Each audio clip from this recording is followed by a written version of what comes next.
all I can say is wow. Wow. I am so thankful. I do have some prepared remarks, and I'll start out with, first of all, thank God, for blessing me. I want to thank my family, for the support over the years. TJ, Tracy, my mother, my mother-in-law, Chris. I got a special guest here, too, I want to thank. Joe Hutchison, where you at? Joe, come up here real quick.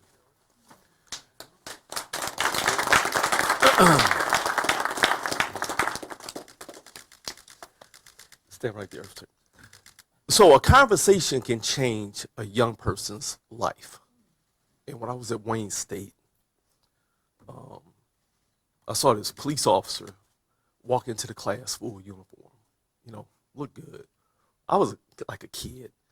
And, DPD back then was going through a lot of layoffs, and I looked at him, and we had the same class, Policing in America.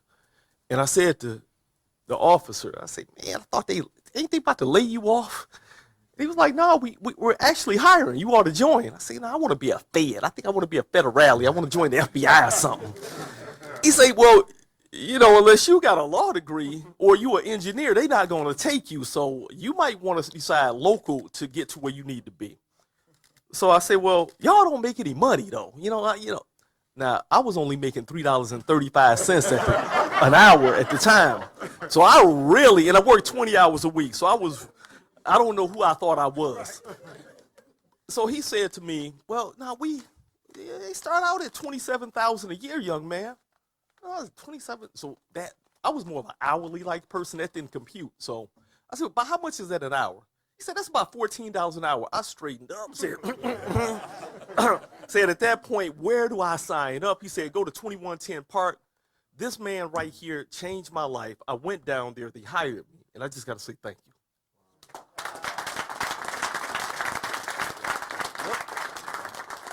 And he's a successful entrepreneur, Hutchison's Funeral Home, and just does amazing things. And when Officer Cameron Richardson, who recently, was killed in that accident, Joe did step up and say, hey, if need be, I would cover the funeral for that officer, no charge.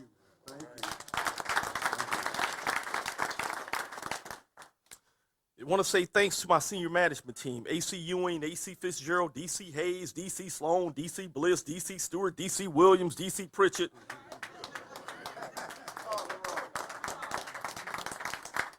Without them, I stand on the shoulders of the people who support, and they have done a phenomenal job as far as pushing. Chief White, now CEO White of D-Wing, right, has made it very, very easy for me. This team at DPD was already excellent. And so the only words you're going to hear Todd Bettison say as chief is continuous improvement. I'm like, we will continue to improve.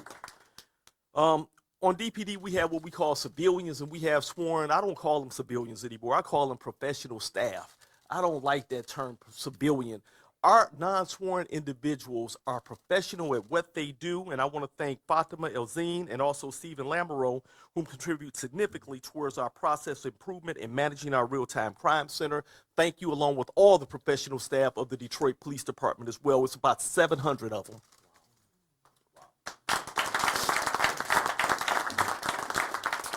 I say thank you to Mayor Duggan for your confidence in me, sir, for your confidence in allowing me to continue to serve this great city, the greatest city in America, which is Detroit City. I say thank you, Mayor Duggan, for, enrolling me. I talked about my certificate at the Mike Illich School of Business, but Mayor Duggan recruited me to be his deputy mayor and put me in the Michael E. Duggan School of Business. And so now I have an MBA from the Michael E. Duggan School of Business.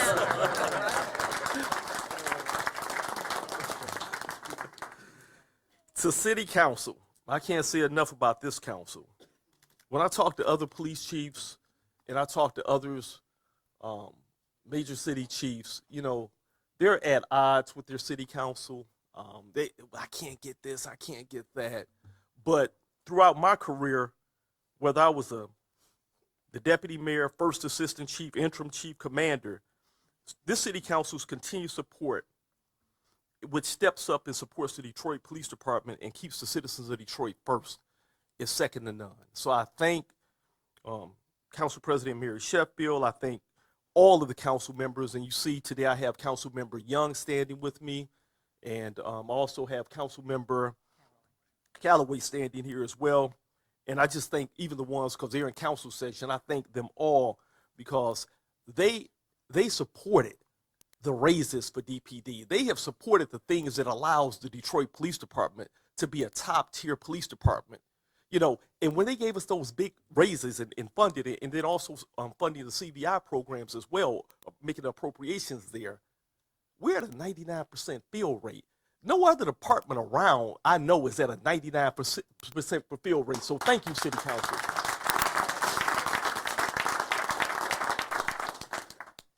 Now I say thank you to Detroit. As interim chief, it has truly been a unique experience. As I walk around the city and I'm out and about, countless Detroiters have stopped me, said, I'm pulling for you, Chief. I'm rooting for you, Chief. I see you trying to hide up under that baseball hat, Chief. You know, because I'm thinking nobody knows me, but folks know. And it was these two brothers. I was downtown on Washington Boulevard. They stopped me. It was 7 o'clock in the morning. And they said, hey, I see you, Chief. You that new chief. I said, yeah. Because I didn't know how this was really about to go. And then they said, we from Linwood. I said, okay. They say, but you know what? We believe in you. We want you to do us right, though. And we got faith in you. And, you know, just keep doing what you're doing. We support you over there on Linwood. So I say to them brothers, I wish I had got their names, but I thank the brothers from Linwood, from the west side to the east side, from the southwest side. I thank all of you all. To my grassroots activists, and to my influencers, and, you know, we hear about grassroots all the time, but it's something even deeper than grassroots when you get into the activism world, you know, and I want to give a shout out to Minister Malik Shabazz as well, because he really was out there at the forefront. Back in 1994, Malik Shabazz and the New Marcus Garvey movement, they were out there standing in front of drug houses, protesting, shedding dope houses down in the city. So we all got to give it up to Malik Shabazz. But it's something a little bit deeper that they call mud roots activism. And so mud roots, a lot of you all don't know exactly what mud roots is. But let me tell you, if you want to know more about mud roots, you need to talk to Zeke of New Era Detroit, who's standing here. Zeke, I know you're in the back right there. Zeke, have a conversation with Zeke of New Era Detroit. Talk to Zoe, talk to Alaire Harvey Quinn of Force Detroit, talk to Ned Gazboo, talk to Ray Winers, because they just take it a level even deeper than grassroots. Now, Craig Miller, Ron Thomas, the DPOA, I thank you for your support. Craig right there, Ray, and the whole e-board of the DPOA, it's been amazing. We have the same goal in mind, and that's to make sure that DPD is the best police department in the country, and then also that we take care of our men and women of the Detroit Police Department and serve the citizens of Detroit. I want to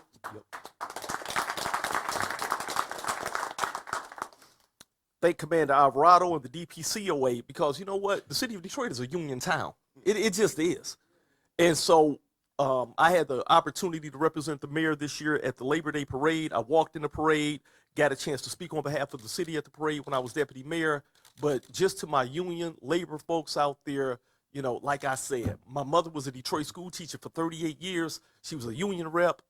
I believe in the unions, and in the city of Detroit Police Department, I think we got about 4 unions. So it's the DPOA, the LSA, the DPCOA, and then we got ASME as well. So I support all and each and every one of you. So let's give it up for Lieutenant Young and also Lieutenant Sizemore of the LSA and the E-Board. There are so many folks to thank. I could go on, but I definitely have to talk about the collaboration, because when I was introduced as interim chief, and I said one of the things that I was going to do and what was going to be key is collaboration. And I kept my pledge. I picked up the phone. I will call and ask for resources, will ask for help, because this is what it's about. I'm not asking for me, I'm asking for the city of Detroit, and I'm asking for the visitors who come visit the city of Detroit. We had a phenomenal Lions season, football season this year. And we had fans from everywhere and all the eyes of the world on the city of Detroit. And so after the incident that happened at the first of the year, the terrorist incident that happened in New Orleans and also what happened in Las Vegas, and we had the postseason Lions games, it was like, well, the mayor gave me a call and like, okay, we have to ensure that we further enhance our safety, public safety plan for these games, but also realizing that we have limited resources and we still have to answer those 911 calls in the community, and we have to protect the whole entire city of Detroit. I picked up the telephone, called Sheriff Michael Bouchard. I called of Oakland County, called Sheriff Anthony Wickersham of Macomb County. I called Ray Washington. I called Colonel Grady of MSP.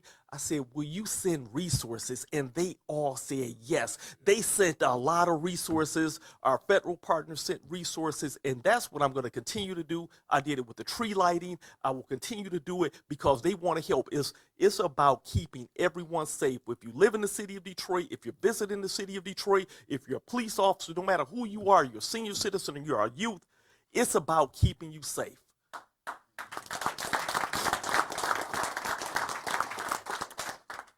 The media, who's here, thank you. You've been kind to me. We definitely have to utilize the media to get the word out. It's so many different avenues in how you're successful to a police department, whether we're looking for somebody that's a threat or danger, whether it's something going on where you have to warn the community, and then just being able to help get the good news stories out about what's happening in the city of Detroit with DPD. So I thank you, media, for showing up. You do. You know, I know sometimes that we have to have some, it might be uncomfortable for me or it might be uncomfortable for you, but sometimes we have to have those uncomfortable conversations. However, the public deserves the right to know, and as being chief of police, I pledge to be transparent and be there for you, and I look forward to that ongoing relationship that we have. So let's give it up, everybody. I know they don't get a lot of thanks, but I'm gonna give it up for the media. And like I say, not only 2, 4, and 7, our traditional media and radio but you know, we have social media. We have our social media influences that we also call our non-traditional media. So just a shout out to them as well. The city of Detroit, our community relations and DPD is second to none. It's just second to none. Regardless of where I go, and I'm talking to other chiefs of police or wherever I'm at, and we start talking about, you know, community and bridging the gap. Of course, we can always improve, and we're going to continue to improve, but there's nobody got what we have going on here in the city of Detroit. This right here is why, and you've heard what makes us special. The historic low crime rates is because of folks here, because of all of you, and it's also because of just the continuous effort to pour more and more, not just enforcement, but also wraparound services to get to the real root cause of what drives crime, because it's not one thing. But we're going to continue to do, my favorite word is and. We're going to do this and that and this and that until we get it down to a truly acceptable level.